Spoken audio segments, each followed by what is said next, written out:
Hello, my name is Greg Wheatgerm. I am a professional magician. All my magic shows have been cancelled this season, so George has hired me to announce his new video. George believes that he knows a thing or two about miracles. I beg to differ, but here's George. Well, hello everyone. George here. The one and only. Bicycles are a miracle. You don't believe me? Well, I'd like you to think back to the first time you ever rode one in your life.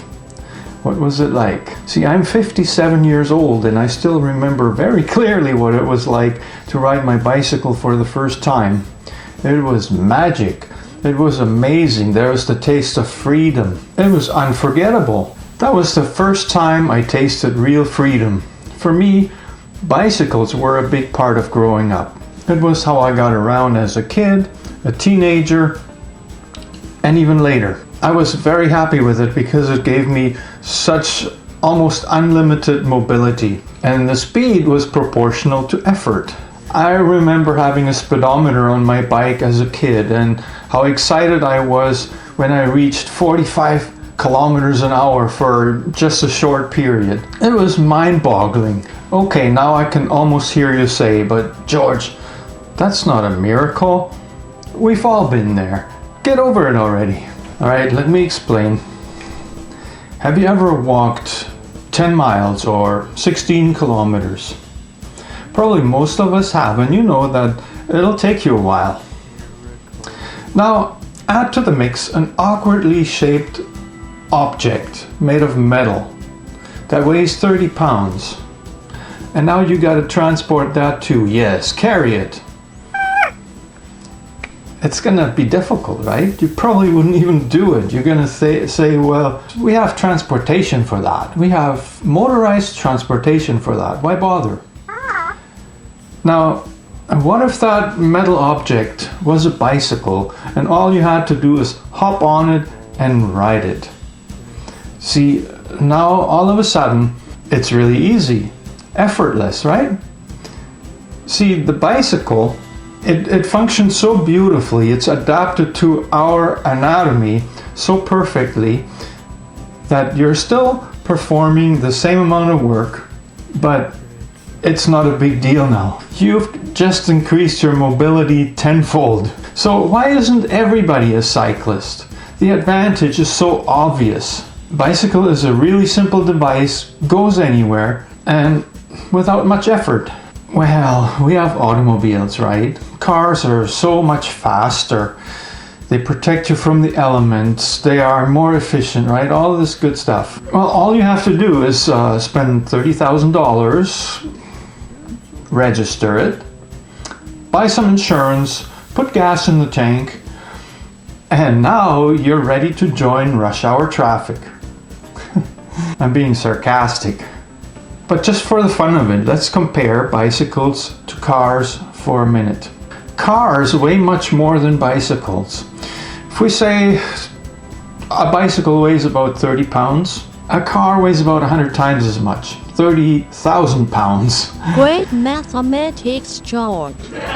Bicycle needs only you, the rider, to get going. The car, well, it needs a motor to power it, to move all that weight, right? So to start the motor, we have a little box that's made of plastic with toxic chemicals inside of it that cranks over another smaller motor that by itself could probably power your bicycle just, for miles and miles. So now you crank over that motor, then you have a complicated contraption to prepare the fuel for burning and something else that has to work together in order to ignite it at just the perfect time. And then You need gas. You're burning this, and they have never quite figured out how to burn it so that it doesn't pollute our environment. So there you go. Bicycle, still really simple. And now you have an idling car. Well, of course you have a transmission and you have all that good stuff that puts the power on the road, and yes, you can go really fast. You don't have to put any effort in at all, right? You be the judge. But you see that there's a lot involved in order to make a car work.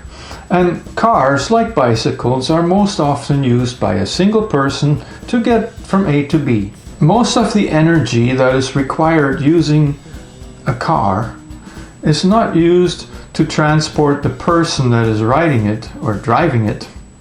No, it's used just simply to move the mass of the car, which is exactly the opposite of efficiency.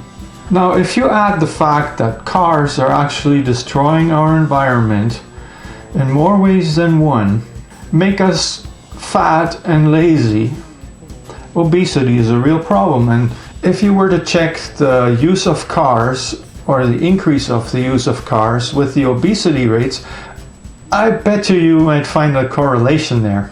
Also, it's affected our lifestyle, and we are now expected to travel huge distances in a short amount of time because it's just so easy, right? So our entire society is now on a fast pace, constant hurry. What that has done is that the journey no longer matters. We are just rushing from destination to destination.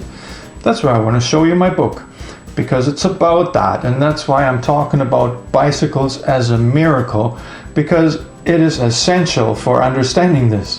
Did I say cars emit exhaust? They also have transformed our environment into a network of roads and highways, acres and acres and millions of acres of land that are no longer usable for anything but motorized traffic. Natural habitat gone. We are now expected to travel longer and longer distances in a shorter amount of time. Our lifestyle is in many ways dependent on cars. Of course, our bodies adapt to this as we're no longer moving ourselves on our own power. In turn, we become even more dependent on cars. For some of us, cars now the only way they get around, and it's got serious implications on their health. Yeah, and too many of us aren't even concerned about this. Well, we grew up like that, right? Cars were always here. They've been around for more than 100 years, so why worry about it? Why not get the latest model? They've made them so nice now, right? It's just worth getting into debt for. Have the latest car be at the cutting edge. Go with the flow. Well, maybe you can tell that I'm not quite on board with that. The good old bicycle still today has a multitude of benefits, and I'm going to name you just a few. Number one, physical exercise. You get exercise without going to a gym or a recreational facility. And by the way, they're closed now anyways during the pandemic. The time you spend outdoors, that's number two, has health benefits for you. Number three, substantial savings. Bicycles are relatively inexpensive to acquire, and they're also easy to maintain. Number four is a more natural pace of life. Your commutes can actually turn into a fun activity rather than a source of stress. Number five, bikes take up a lot less space than cars, and therefore parking them is easy and usually free. Bikes are quiet and they have zero emissions. They're easy on the environment. That was number six. And finally, number seven, you can achieve a feeling of general well-being just by riding a bike for a period of time, and it has impact on your mental health as well, which is usually not even thought about. The formula is simple. The more you cycle, the more you benefit. Now I have to admit that cycling can also have challenges. Canadian winter comes to mind. It is not particularly fun to cycle on snow and ice when your fingers are freezing and your toes are numb. But let's be honest here. Do you really enjoy driving a car in the worst days of winter? Is it really that much better? All of what I just talked about makes it crystal clear that bicycles are a brilliant method of transportation. By riding a bicycle, you inevitably put more emphasis on the journey, which allows you to have a more complete, more balanced experience in life. Trust me on that. Once you discover the full potential of your bicycle, you will likely want to use it more. Test its limits, see how far you can take it. Your imagination is the limit, and that's what bicycle touring is all about. You make up your mind, prepare as good as you can, and you just get on it and ride. To travel long distances is relatively easy. Even if you've never cycled more than, say, half a day at a time in your life, you'd be surprised how easy it is and how quickly you will condition as you go on tour. Once you put your mind to it, your bicycle can go as far as you're willing to take it. Where you ultimately want to go is almost secondary, because you will spend most of your time in places you know nothing about. And that's what makes it interesting. Destinations are fake. The journey is what matters. Now, are you up for it? In the next episode, I will cover how to prepare for a long bicycle tour, or more how I did it and what I've learned from it. You don't want to miss it. You know what to do. There's a subscribe button down there. Just hit it real good. Bicycle Touring Talk is based on my book, Destinations Are Fake. You can order it on Amazon, and there's a link in the description. Thank you for watching. Don't miss the next one. Doo-doo. Nicely done, George. So there you go. You could subscribe to his channel, make him happy.